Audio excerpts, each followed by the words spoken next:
श्री राधे। पूर्णिमा व्रत कथा। द्वापर युग में यशोदा माँ ने भगवान श्री कृष्ण से कहा, हे कृष्ण, तुम सारे संसार के उत्पन्न करता, पालनहारी और संहार करता हो।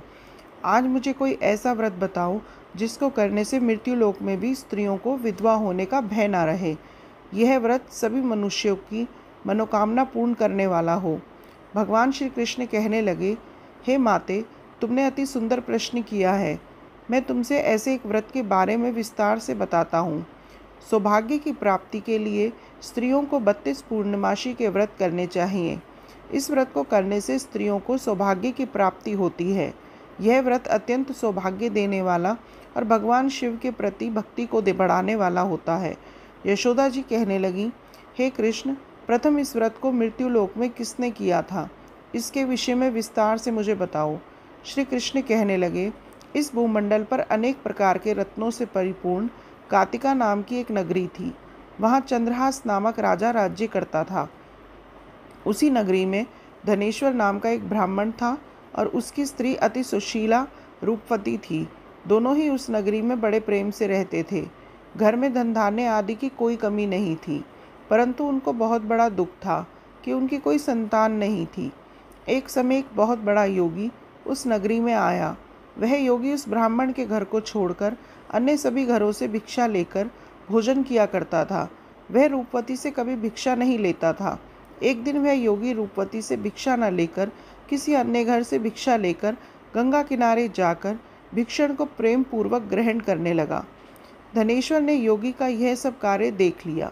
अपनी भिक्षा के अनादर से दुखी होकर धनेश्वर योगी से बोला कि हे महात्मने, आप सब घरों से भिक्षा लेते हैं, परंतु आप मेरे घर से भिक्षा नहीं लेते। इसका क्या कारण है? योगी ने कहा, निसंतान के घर की भीख पतितों के अन्न के तुल्य होती है, और जो पतिति का अन्न खाता है वह भी पतित हो जाता है। क्योंकि तुम निसंतान हो, इसलिए पतित हो जाने के भय से मैं तुम्हारे घर से भिक्षा नहीं लेता। धनेश्वर योगी की यह बात सुनकर बहुत दुखी हुआ और हाथ जोड़कर योगी के पैरों में गिर गया और कहने लगा, हे महाराज, यदि ऐसा है तो आप पुत्र प्राप्ति का उपाय बताइए। आप सर्वज्ञानी हैं, मुझ पर कृपा कीजिए।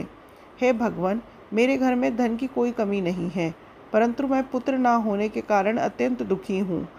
आप मेरे इस दुख का हरण करें। आप सामर्थ्यवान हैं।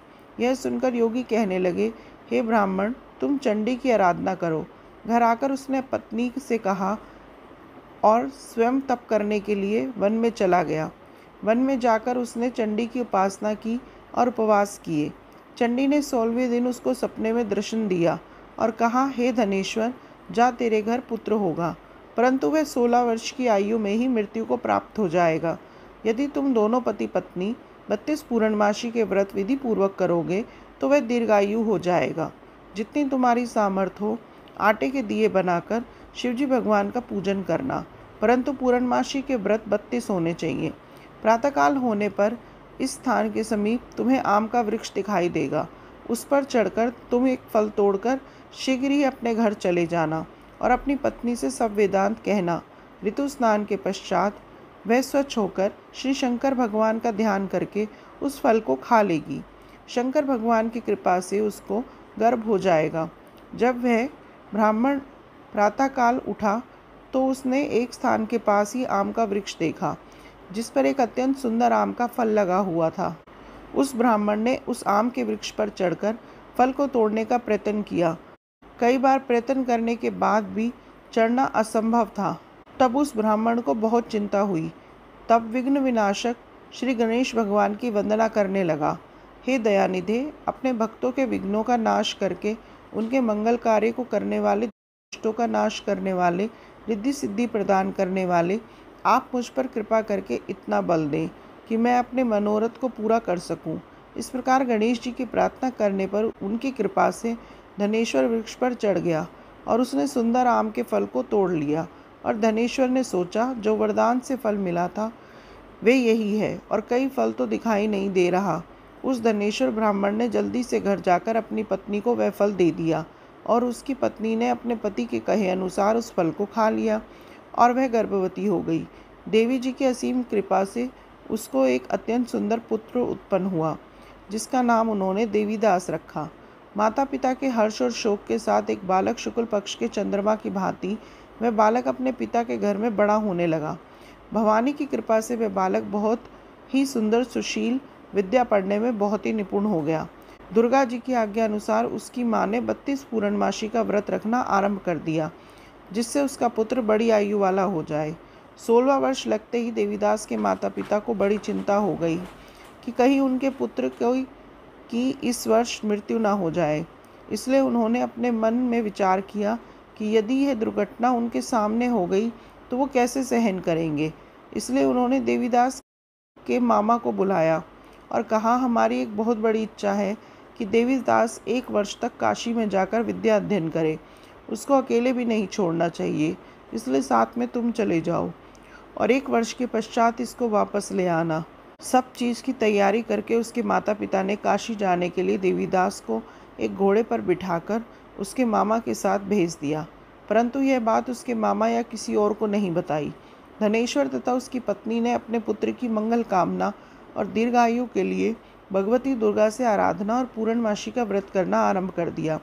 इस प्रकार बारंबार 32 पूर्णमासी के व्रत को उन्होंने पूरा किया।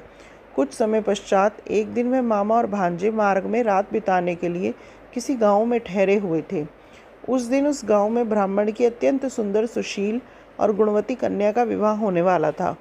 जिस धर्मशाला के अंदर वर और उसकी बारात ठहरी हुई थी, उसी धर्मशाला में देवीदास उसके मामा के साथ ठहरे हुए थे। संयोगवश कन्या को तेल आदि चढ़ाकर मंडप आदि का कार्य किया गया तो लगन के समय वर को धनुवीत हो गया। इसलिए वर के पिता ने अपने कुटुंबियों से विमर्श करके निश्चय किया कि यह देवीदास मेरे पुत्र जैसा ही सुंदर है, मैं इसके साथ ही लगन करवा दूंगा और बाद में विवाह के अन्य कार्य मेरे लड़के के साथ हो जाएंगे। ऐसा सोचकर देवीदास के मामा से जाकर बोला कि तुम थोड़ी देर के लिए अपना भांजा हमें दे दो, जिससे विवाह के लगन का सब कार्य सुचारू रूप से हो सके। तब देवीदास का मामा कहने लगा, जो कुछ भी वधू पक्ष के कन्यादान के समय वर को मिले वह सब हमें दे दिया जाए तो मैं भांजा इस बारात का दूल्हा बना दूंगा। यह बात वर के पिता ने स्वीकार कर लेने पर उसने अपना भांजा वर बनाने के लिए भेज दिया। उसके साथ सारे विवाह कार्य विधिपूर्वक संपन्न हो गए। पत्नी के साथ वह भोजन करने लगा तो अपने मन में सोचने लगा कि ना जाने यह किसकी स्त्री होगी। वह एकांत में यही सोच सोचकर अपनी गर्म श्वास छोड़ने लगा। उसकी आंखों में आंसू भी आ गए। तब लड़की ने पूछा, क्या बात है, आप इतने उदासीन व दुखी क्यों हैं? तब उसने सब बातें जो वर के पिता और उसके मामा के बीच में हुई थी लड़की को बता दी। तब कन्या कहने लगी, ये ब्रह्म विवाह के विपरीत कैसे हो सकता है? देव, ब्राह्मण और जिन के सामने मैंने आपको ही अपना पति माना है, इसलिए आप ही मेरे पति हैं। मैं आपकी ही पत्नी रहूंगी, अन्य किसी की कदापि नहीं। देवीदास ने कहा, ऐसा मत करिए, क्योंकि मेरी आयु बहुत कम है। मेरे पश्चात आपकी क्या गति होगी, इन बातों की अच्छी तरह विचार कर ली। परंतु वह दृढ़ विचारों वाली लड़की थी। वह बोली, जो आपकी गति होगी वह मेरी गति होगी। हे स्वामी, आप उठिए और भोजन कीजिए, आप निश्चय ही भूखे होंगे।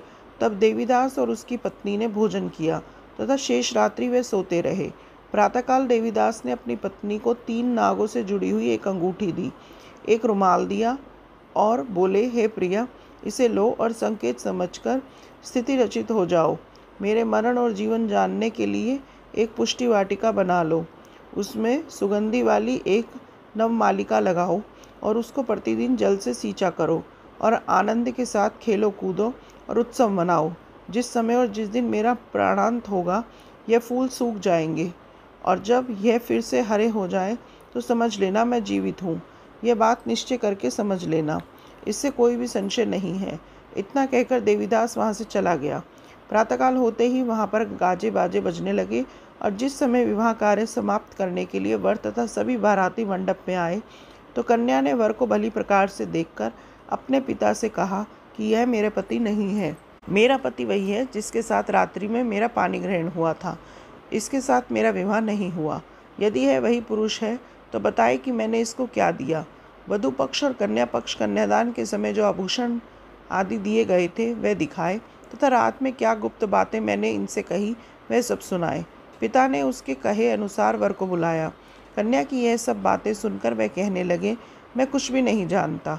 इसके पश्चात लज्जित होकर वे अपना सा मुंह लेकर चले गए और सारी बारात भी अपमानित होकर वहाँ से लौट गई। भगवान श्री कृष्ण बोले, हे माता, इस प्रकार देवीदास काशी विद्याध्ययन के लिए चले गए। जब कुछ समय बीत गया तो काल से प्रेरित होकर एक सर्प रात्रि के समय उसके डसने के लिए वहाँ पर आया। उस विषधर के प्रभाव से उसके शयन का स्थान चारों ओर से विष की ज्वाला से विषैला हो गया, परंतु व्रत के प्रभाव से उसको काट नहीं पाया, क्योंकि पहले ही उसकी माता ने 32 पूर्णमासी का व्रत रखा था। इसके बाद मध्याह्न के समय स्वयं काल वहाँ आए और उसके शरीर से प्राणों को निकालने का प्रयत्न करने लगे, जिससे वह मूर्छित होकर पृथ्वी पर गिर गया। उसी समय माता पार्वती के साथ भगवान शंकर वहाँ आए और मूर्छित दशा में देखकर माँ पार्वती जी ने शंकर जी से प्रार्थना की कि हे महाराज, इस बालक की माता ने पहले ही 32 पूर्णिमा का व्रत पूरा किया था, जिसके प्रभाव से आप इसको प्राणदान दे। भवानी के कहने पर भक्तवत्सल भगवान शिव जी ने उसको प्राणदान दे दिए। इस व्रत के प्रभाव से काल को भी पीछे हटाना पड़ा। देवीदास स्वस्थ होकर बैठ गया। उधर उसकी पत्नी उसके काल की परीक्षा किया करती थी। जब उसने देखा उस पुष्प वाटिका में पुष्प कुछ भी नहीं रहे तो उसको अत्यंत आश्चर्य हुआ, लेकिन जब वह जैसे ही हरी भरी हो गई तो वह जान गई कि उसका पति ठीक ठाक है, वह जीवित हो गया है। यह देखकर वह बहुत प्रसन्न हो उठी। अपने पिता से कहने लगी, पिताजी, मेरे पति जीवित हैं, आप उनको ढूंढिए। जब 16वां वर्ष व्यतीत हो गया तो देवीदास भी अपने मामा के साथ काशी से चल दिए। इधर उसके ससुर उसको ढूंढने के लिए अपने घर से जाने वाले ही थे कि वे दोनों मामा भांजे वहां पर आ गए। उनको आया हुआ देखकर उनके ससुर को बहुत प्रसन्नता हुई और वह उनसे अपने घर ले गए।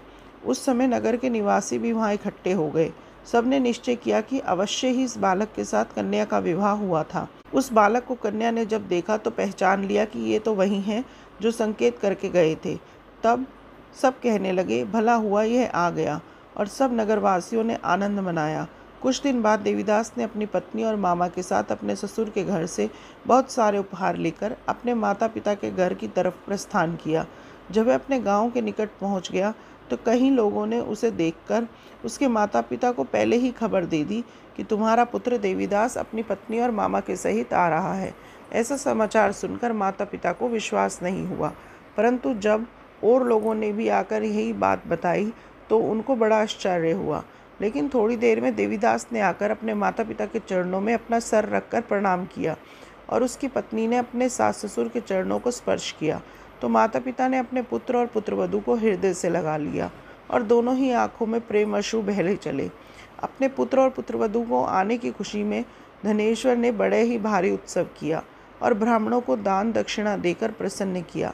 श्री कृष्ण भगवान कहने लगे, इस प्रकार धनेश्वर 32 पूर्णमासी के प्रभाव से पुत्रवान हो गया। जो भी स्त्रियां 32 पूर्णमासी के व्रत को करती हैं वे जन्म जन्मांतर में वैधव्य का दुख नहीं भोगती और सदैव सौभाग्यवती रहती हैं।